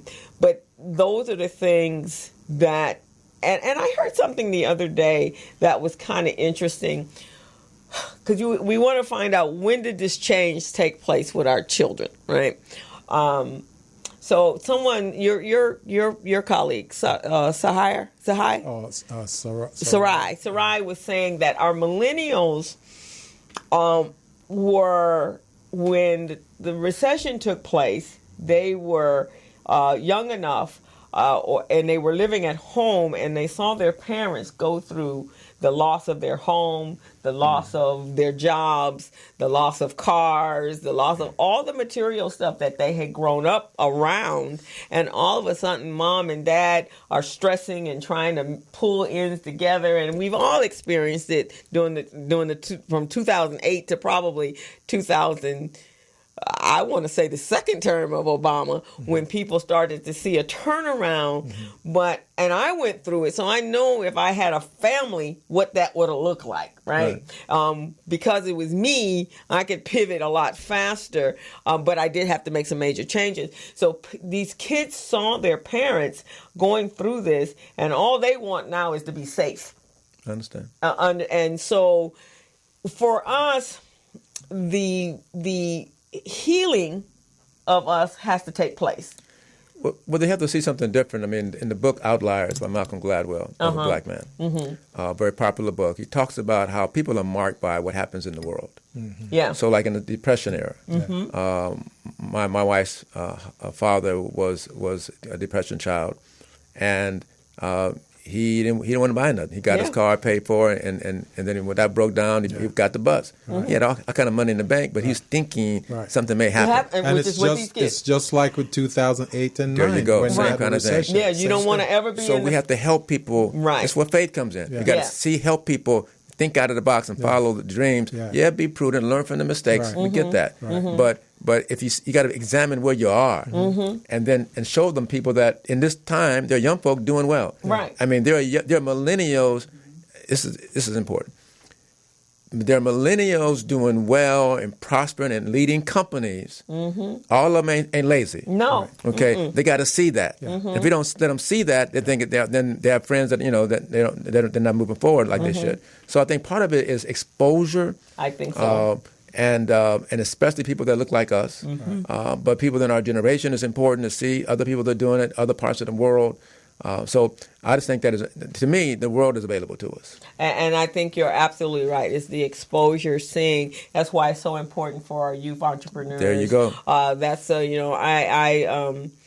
helping them see a better world. And it's really good when it's coming from people that have had different life experiences. I know when I teach and I incorporate all my life experiences into that, so that the kids get a feel. And then I have to meet them on their level. Sunday I was meeting with our kids, and they weren't getting excited enough for $5,000. I was like, okay, y'all obviously don't know how much money that is. If somebody was telling me to pitch, I'd tell you I'd be on my head pitching. So y'all don't get the value of $5,000.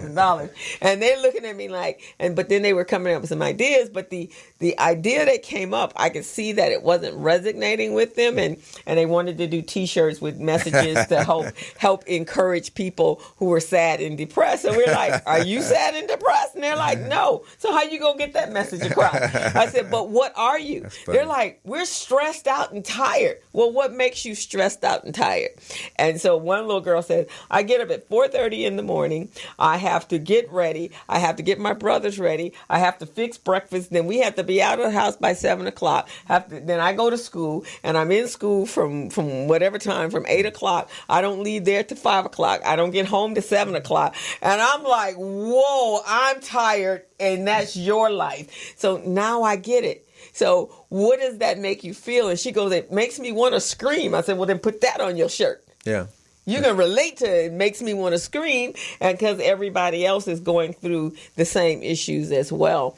So, but that's an experience, right? I walked them through the experience. So then they were excited. Now they're excited about the $5,000, but they had to get there. So I think you're absolutely right. And our children have kind of lived cloistered lives, whereas our parents allowed us to make some mistakes and see the pain and feel the pain of that, so that you would never do that again. But life is you have pain in life. I mean, even when you have the so-called ideal situation, pain shows up some kind of way. It does. So we have to help our people to learn how to navigate through life, and have realistic expectations.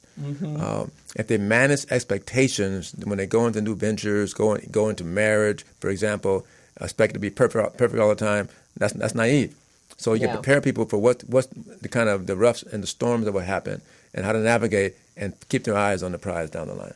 Yeah. So, Pastor Smith, tell us a little bit about the training manual and also that little book right there. The training manual is our Awaken Life Coach training. It is professional life coach training. We've trained over 500 people in the last 7 years. It is all designed to help people coach others with professional life coaching skills. There's various specific skills designed by and approved by the International Coach Federation. And it helps them. And by the way, coaching is the second fastest growing profession in the world. And so you can coach in almost any category. And any area, business coaching, group coaching, or personal individual coaching. But we have, one of the skill sets we use is a ladder of life. And you look at the vision where you want to go. Then you look at what are your core values. Because too often the values don't line up with the vision. Exactly. People don't realize they're dysfunctional and confused and separating their own selves. So look at then skill sets. Yeah. Sometimes they develop a skill set. So we help them identify themselves and how do they identify themselves is important too.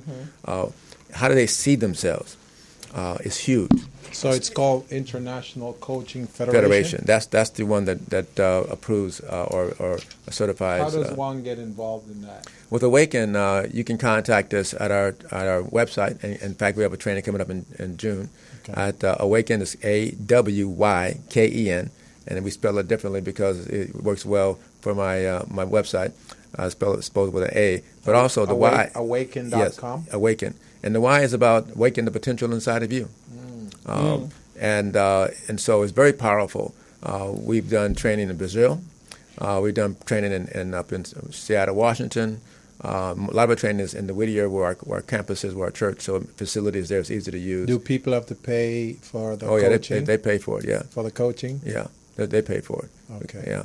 So it's there's a level 1 training, which is basically introduction training, 3 days. Yeah. And then professional training is where you have 2 more 3 days. And so we're finishing up another session of professional trainers. Okay. And it's very powerful. It helps people unpack what's in them. And then there's like you were saying earlier, there's a clear pathway and steps, what to do, and you help people get there. Right. Some people are very visual, and people learn differently. And so having someone, and coaching is not giving advice, it's not consulting, and those are other areas that are appropriate. It's asking questions. Right. And when we start asking and answering those questions, then it comes out of us, and we own it. See, if I go to the doctor and he says do this, and then the doctor was bad, okay. But if I begin to he asked me questions, I begin to find out my habits and why I don't take my medication, why I don't take what would I feel like when I do get this done. Then think about you seeing yourself accomplishing that. You're gonna get that feeling. What's motivating you? And so help people get off the dime. Sometimes they hear the classes, they don't move forward. So really, it helps them address the fears. It helps them visualize as part of one of our tools. Visualize themselves in the future. One of the things that God told Abraham, he said, look at the north, south, east, and west. As far as you can see, I'll give you. And I always tell people, how far can you see? Can you see beyond 135th Street? Can you see beyond the Pacific Ocean? And if you can't see, you're not getting there. Now, what if they can't see? What do you do to help them see? Well, it's good. Part of it is exposure, reading, is visiting, meeting with people, shadowing. I've always hung around people. People would tell me, you're the youngest old person I know. Because I want to be around people I can learn from. You know, it was just my nature. I just did that. I wanted to learn. I didn't want to just, stay where I was. So, but your classes obviously are valuable. But I can tell you, especially with the entrepreneur that wants to kind of move forward, you got to connect with people who are going in the areas, have done things you would like to do, and going to places you want to go, and just make yourself available and help out. You got to be willing to volunteer your time and help them. And pretty soon, you know what, I want to work with you.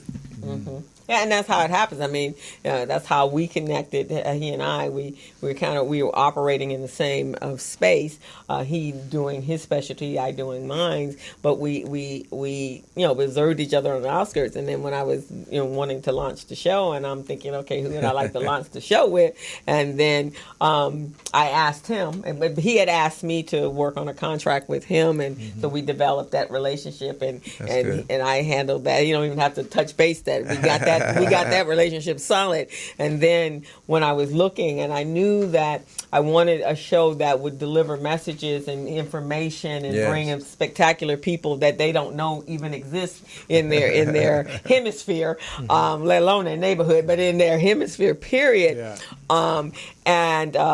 So I asked him, and he's like, yeah. And then as we're signing the contract, he's saying, you know, my degree is in communications. Like, no, I didn't know that. Yeah, that's good. You know that I recorded music in Jamaica and I did reggae. Yeah. No, I know that either. But it's okay because God obviously brought you here so that we could do what such we a time need as this. at such a time as this. And so, you know, and you asked me earlier, and we've been doing this for, will be 3 years in July. Wonderful. And even that was I was on. The year before I chose the date for when we were going to launch, I was on Mother Love Show, and you know she's on Talk. She was on Talk LA, and so one of my friends, you know, set it up, and I went on her show, and I was like, "Oh, I like this. This is kind of cool." Yeah. And so when I was coming home, she said, "What'd you think?" I said, "I like this. I'd like to do this. I think this would be a valuable asset. One to keep recycling black dollars in the limelight, and to brand the services and the people that I know in the community that are doing spectacular stuff." And so she says, "Well, give me a date." And I'm like, I don't know. I'm driving, and I got another event to go. No, give me a date right now. She challenged you, and she challenged me, and I gave her a date. And she wrote it down, evidently. I didn't even think anything else about it. And then a year later, when we're sitting here trying to decide when we were gonna go on, when we were gonna launch the show, Felicia, who owns the studio, said, "So give me a date." And I'm like, "Well, we probably need 6 weeks because that's just how my brain. We probably need 6 weeks to do all the marketing and stuff. And it's May, the end of May, and let's give us all of June, and let's just say the first Friday in July." And so we're like, "Okay, that's good." Signed the contract, paid, and did all that stuff, right? So I sent out the flyer after we did everything. Sent out the marketing material, and Barbara called me and she said, "Do you know what date you told me you wanted to do this?" And I was like, "I don't remember that." She goes, "I wrote it down. It was July 8th. Wow. And so I manifested, I put it out there and manifested. And that's what I tell my students all the time. You manifest what you want.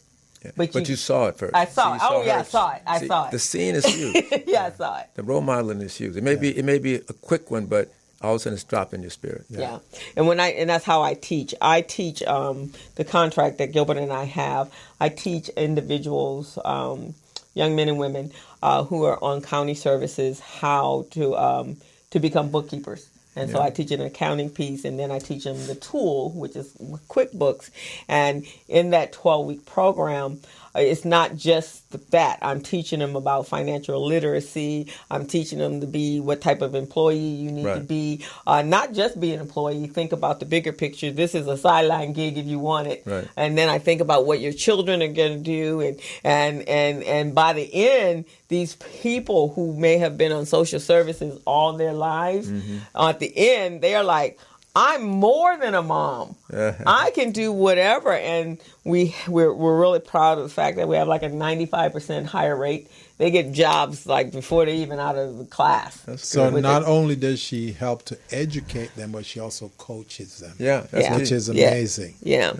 So she helps them to realize certain potentials that they had that they didn't even realize they had, which is amazing. And some of them we had on this show. After they graduated from the program, we brought them on. They were afraid to be on the air. They go, I don't want to. And then once they come on the show and we interview them and they see it's nothing. They loved it. Right, exactly. And then they're just better people. And then at graduation, I see the different person, and their children see the different person, and their parents are seeing them graduate from a 12-week program, and then they got a job. And they're going out making, $15, $16, $17 an hour. And then that's just the beginning of it. And there's so much more. They're emancipated when they leave. Yeah. That's what that's what all people need. They need to be given permission to say it's okay. We all have gone through some stuff, but now let's get past that. And let's embrace some new stuff, and let's move on to the next place. Right. That's good. So tell us a little bit about that book also. Is that does that work with this training manual? It works with that training manual, but it's also separate. It's a book I wrote called Fruitfulness, 7 Secrets to Getting More Out of Life. Oh, wow. Okay. It talks about some of the laws in life and biblical laws in particular. But one of them is about when God told Adam, be fruitful and multiply. And it goes back to the idea of collaboration. See, I can be fruitful by myself. Yeah.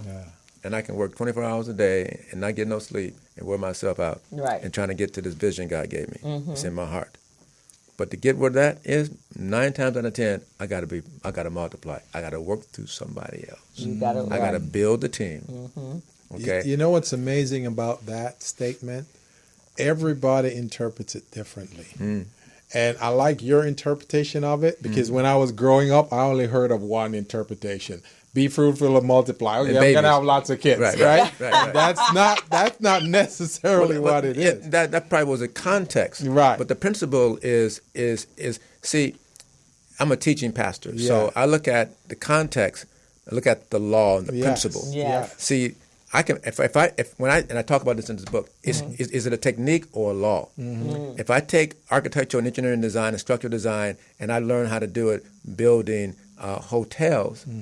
Then that's all I can do. I can't build no bridge. No, right, because you already know how to do a hotel. Yeah, but if I realize that it's a law, I can apply the same principles in building bridges now. Okay, and not limit myself. And so, like that, fruitful and multiply, just having babies, but it's a law of life. How to get things done. Oh yeah. So it can be applicable in so many different cases. areas. And I love the way you did it because you did it from an entrepreneurial standpoint. Exactly. And that's beautiful. That is beautiful. And so it really helps people to think out of the box and to help them look at clear biblical principles that serve across any culture that is work, and then work them. Because they're laws of life, like gravity is a law of life. You can't go if you want it to work for you. You got to work with it. That's fantastic, Definitely. and that's what is needed. That's what we need to heal our communities, and that's what we need to take it to the next level. We have a lot of work to do, and but I think I feel in my core that there's a shift going on. So now we kind of need to send our ambassadors out there and do the healing and doing the experiences and helping people see a vision and a hope and a dream. But a big piece is love. Yeah, and love. You know, Jesus says, the commandment, sum up in love God with all your heart, mind, body, and soul. Love your neighbor as yourself. Part of the problem with people, even black people in particular, was not they can't love their neighbor because they don't love themselves. Right, exactly. And I grew up in the 60s. I'm 65 years old. I was down here. I seen the National Guards on 110 freeway. Okay, during 1965 riots. I seen all that, and I had self-hatred. I had my afro back in the day. Had some hair. Had dashiki, but I didn't like myself. Right. It was the experience and exposure and living poor, and my mom's on welfare and 7 kids and all that, until I began to find out who I really was.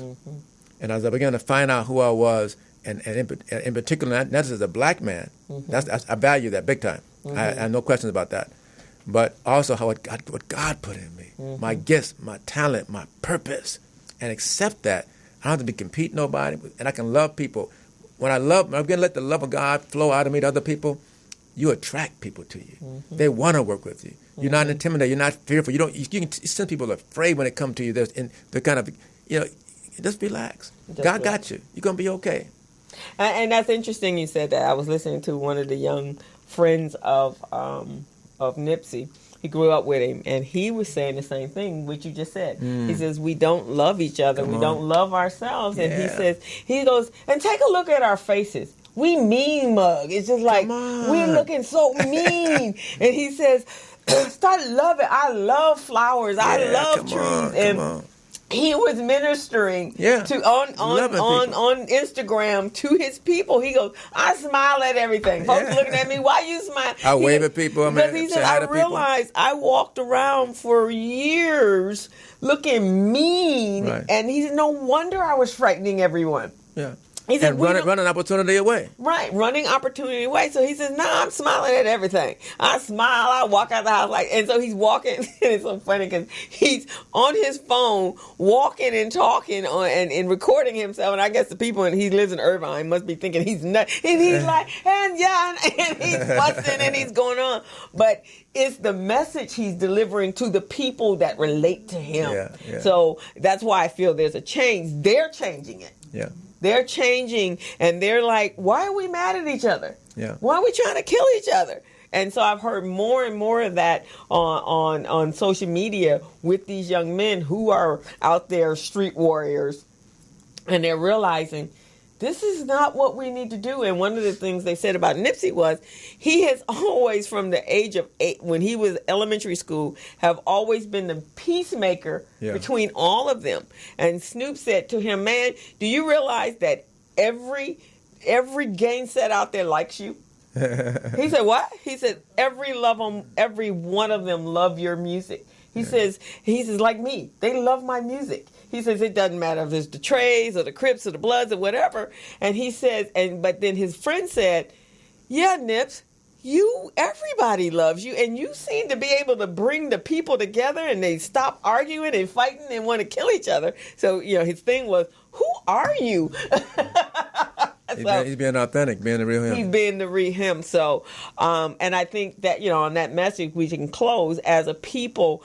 We have gone through some horrific things then, now, but we need to love each other, and we need to embrace our talents and our skills and our passions, and we need to embrace us as a community. Right. And we need to all be involved with changing what is going on in our communities. I really wish we had a lot more time, President Smith, because I'll come back so later. much. Yeah, we'd love to invite you back. It was definitely a privilege. We had our Skyper on, but we didn't get to her because I didn't want to stop you because we've been waiting. And I know you go traveling and and this was a good message. Yeah. Thank you. And I'm glad Don introduced us. Yeah, and, she's one of our professional life coaches too, by the way. Yeah, we would definitely want to, whatever you can use from us, from our experiences and from the talents that we have. We got to stay connected. Let's stay connected. We're going to stay connected with the ma'am over here with the logistics and Khalifa and fellow Washington General. Washington General. And see how we can do business in Africa with our other brothers and sisters and all throughout the Caribbean, the diaspora, because that will change. That will flow money. Oh, yeah. Did you want to tell the audience once again how to get a hold of you and where you're located? I'm on Facebook as Bishop Ed Smith on Facebook. Our office number is 562-9065-1000, 562-9065-1000. Our website for the church is Z as in zebra, C as in cat, F as in Frank.org. And for my life coaching business, it's Awaken, AWYKEN.com. Perfect. So those of you who have been listening to the show since 3 o'clock today, we had 2 amazing guests on talking about how we can improve our standing in the community, help each other, and get our piece of that economic pie. Really would like you to tune in, and we're here every Friday from 3 to 5 on the Business Zone. You can reach us at morrismedialive.com, and once you do that, or you could go to YouTube and click on Morris Media Live. You'll get us live while we're on the air. Crystal and I, we've been doing this for 3 years, and our 3rd-year anniversary is coming up in July, so we don't know what the celebration is going to be yet, but we're excited about it. And Crystal, do you have a so I got one quick thing before we come off the air. Recycling Black Dollars. We have a workshop this Thursday. It's part of our the Edge series, which is how we get our funding from Southern California Edison. We're talking about defining and recognizing your value proposition. Is usually my buddy's project over here, but they didn't take it. They gave it to somebody else. They hijacked your program and gave it to somebody else. But it's free. We want you as a business. Come on out. It is at the U.S. Bank Community Room right there at Slauson and Crenshaw at 8:30 in the morning. We have a continental breakfast, and there's 4 hours of training. Come out, guys, and learn how and those those core skills that will take your business to the next. We want you to make money. So come on out. If you're looking for information, you can find us on our Facebook page, Recycling Black Dollars, my Facebook page, Crystal Mitchell, and as well as the Business Zone. We are all over social media, and you will not have a hard time. And if in all else fail, Google one of us and you'll find us. So, and on Tuesday, April 23rd, I'll be teaching a workshop for the LA South Chamber of Commerce on Small Biz Pro, how to use Small Biz Pro to run, manage, and operate your business. This is through Virginia Spigner.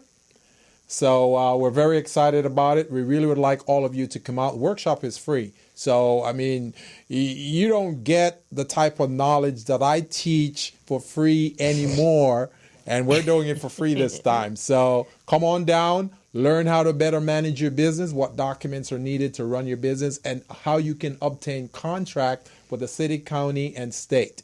So that's on Tuesday, April 23rd at 5:30 p.m. at Vermont Slauson Economic Development Center. That's 1130 West Slauson Street or Avenue? Avenue. And that's off the 110 freeway.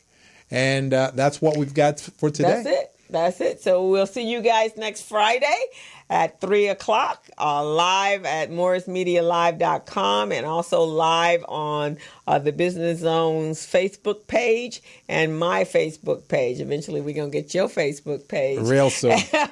And so we'll see you guys. Have a wonderful Easter. Happy Good Friday and happy Easter. Be safe. And we're out. We're out. Peace out. As a small biz pro, so we roll, using procurement, program, and control. As a small biz pro, so we grow, using procurement, program, and control. I'm a businessman, yes, I'm an entrepreneur.